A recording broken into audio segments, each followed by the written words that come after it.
Many fish die every year and we are not helping the problem by fishing millions of them every year. The food chain will not be balanced if the big fish die, then the medium fish will thrive and all of the small fish will have a small population and will die out, and the medium fish will be at a very high number in population, then they will slowly decrease and then the ocean will be lifeless. As you can see, if one species overpopulates or if have not enough, the ocean will be empty and fish will not be around anymore. It is not just the fish that are dying. The coral reefs are losing their color, which is called bleaching. This is when the coral loses their color and the organisms that lived in it all move out and it loses nutrition. We are killing the ocean slowly every time we catch fish for the market. Over 25% of all the world's fish stocks are either overexploited or depleted. Another 52% is fully exploited. These are in imminent danger of overexploitation and collapse.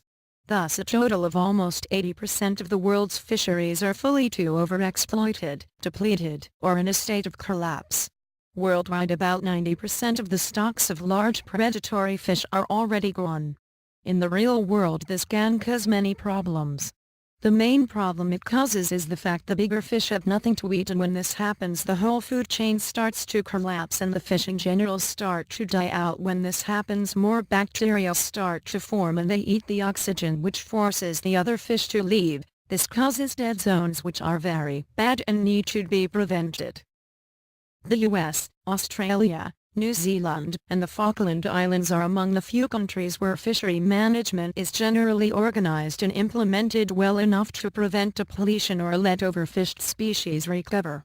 This has led many conservationists to say, if we cannot manage fishing, maybe the best thing we can do is ban fishing in areas large enough to let fish populations recover.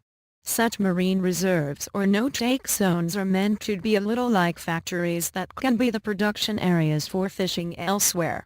One estimate asserts that coral reef reserves could boost annual global catch by nearly $1 billion.